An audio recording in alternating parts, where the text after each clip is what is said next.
ഇതല്ല ചങ്ങായിമാരെ, എല്ലാവർക്കും സുഖമല്ലേ?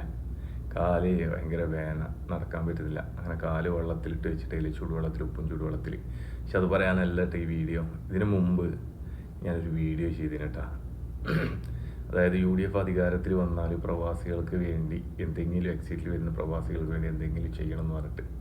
അപ്പോൾ എനക്കൊരു ചങ്ങായി ഒരു വീഡിയോ അയച്ചു തന്നിട്ട് പറഞ്ഞു, ഇതൊക്കെ ഒന്ന് കേട്ട് നോക്ക്, കേട്ടിട്ട് ബാക്കി പറയുന്ന പറഞ്ഞു. ഓക്കെ, അപ്പോൾ അത് ഞാൻ മാത്രം കേൾക്കണ്ട, നിങ്ങളും കൂടി ഒന്ന് കേൾക്കണം കേട്ടാ. പ്രവാസികൾക്കായി ഒരു ജോബ് പോർട്ടൽ സൃഷ്ടിക്കും. തൊഴിൽ നഷ്ടപ്പെട്ട് തൊഴിൽ കിട്ടുന്നതുവരെ താൽക്കാലിക സഹായം എന്ന നിലയിൽ 6 മാസത്തെ ശമ്പളം തൊഴിൽ നഷ്ട സുരക്ഷ എന്ന നിലക്ക് നൽകാൻ ശ്രമിക്കും.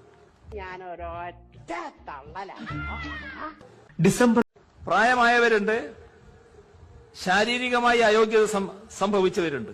അങ്ങനെയുള്ള ആളുകളുടെ കാര്യത്തിൽ സ്പെഷ്യൽ പെൻഷൻ പദ്ധതി ഏർപ്പെടുത്താൻ കഴിയുമോ എന്ന് നോക്കും. ഇവിടെ നല്ല ജോലി തേടി വന്ന് നല്ല മട്ടിൽ ജീവിച്ച് പിന്നെ തിരിച്ചു വരുമ്പോൾ വിഷമിച്ചു പോകുന്ന അവസ്ഥ ഉണ്ടാകാൻ പാടില്ല.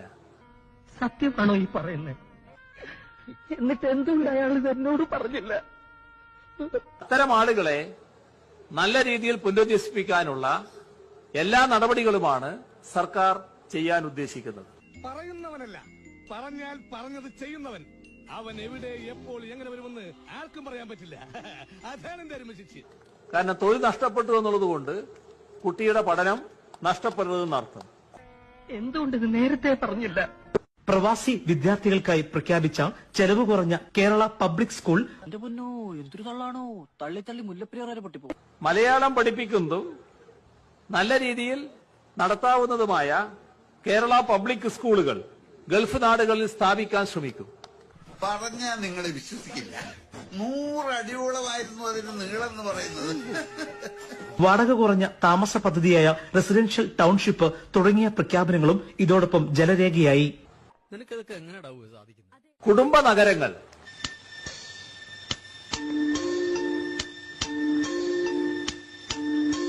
താങ്ങാനാവുന്ന നിരക്കിൽ താമസ സൗകര്യവും മറ്റും ഒരുക്കാനുള്ള ഒരു നീക്കമാണിത്.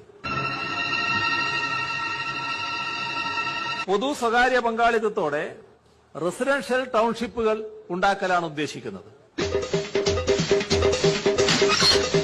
സ്ത്രീ തൊഴിലാളികൾക്ക് ഹോസ്റ്റലുകളും ഉണ്ടാവും. പ്രവാസി മലയാളികൾക്ക് നല്ല ഗുണനിലവാരമുള്ള ചികിത്സ ലഭ്യമാക്കാനാവണം. ഇതിനായി ജനകീയ ക്ലിനിക്കുകൾ സ്ഥാപിക്കലാണ്. നിങ്ങൾ കേട്ടില്ലേ, നമ്മളെ നാട്ടുകാരനാണ് കേട്ടാ, കണ്ണൂർ ജില്ലക്കാരനാണ്.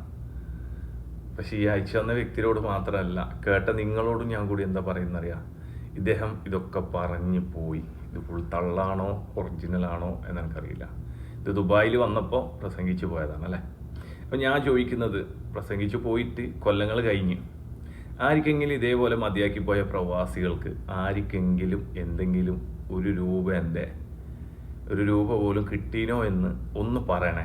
കിട്ടിയവരാരെങ്കിലും ഉണ്ടെങ്കിൽ നിങ്ങളതൊന്ന് പറയാൻ മറക്കരുത്. കാരണം എന്താണെന്നറിയാം, പ്രവാസ ലോകത്തിൽ നിന്ന് മതിയാക്കിയിട്ട് പോകാൻ ഒരുപാട് പേര് നിൽക്കുന്നുണ്ട്.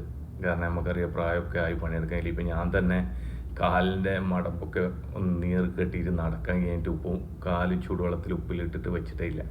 അപ്പോൾ ഞാൻ പറഞ്ഞു വരുന്നത്, അങ്ങനെ ഉദ്ദേശിക്കുന്ന ഒരുപാട് പ്രവാസികളുണ്ട്. പക്ഷെ അവർ വിഷമത്തിൻ്റെ അടിയിലൊക്കെ പിടിച്ചു നിൽക്കുന്നത് വയസ്സല്ലായി നാട്ടിൽ പോയിട്ട് എന്ത് ചെയ്യാനെന്ന് നിൽക്കുന്നത്ര നിൽക്കുക എന്ന് കരുതിയിട്ടാണ്. അപ്പോൾ ഇങ്ങനെ എന്തെങ്കിലും ആനുകൂല്യങ്ങൾ കിട്ടുന്നുണ്ടെങ്കിൽ, പിന്നെ 6 മാസം ശമ്പളമൊക്കെ കിട്ടുകയാണെങ്കിൽ, നമ്മൾ ചിന്തിച്ച് നോക്കിയാൽ ഒരു 2500 റിയാൽ ശമ്പളം കിട്ടുന്നവന് ഇപ്പം പോവുകയാണെങ്കിൽ എത്ര, 10-60 ഉറുപ്പ്യോളം ഉണ്ടാവും. അങ്ങനത്തെ ഒരു 3 മാസം ശമ്പളം കിട്ടുകയാണ്, അല്ലെങ്കിൽ 6 മാസം ശമ്പളം കിട്ടുകയാണെങ്കിൽ 60 to 6 മാസം, അപ്പോൾ നല്ലൊരു പൈസ കിട്ടൂലേ. അപ്പോൾ ആർക്കും കിട്ടിയവരുണ്ടെങ്കിൽ ഒന്ന് കമൻറ്റ് ചെയ്യണേ, മറക്കല്ലേ. കിട്ടിയവർക്ക് മാത്രമല്ല, മറ്റുള്ളവർക്ക് ഇത് ഉപകാരപ്പെടാൻ വേണ്ടിയിട്ടാണ്. ഓക്കെ, അപ്പോൾ എല്ലാവരോടും സ്നേഹം മാത്രം.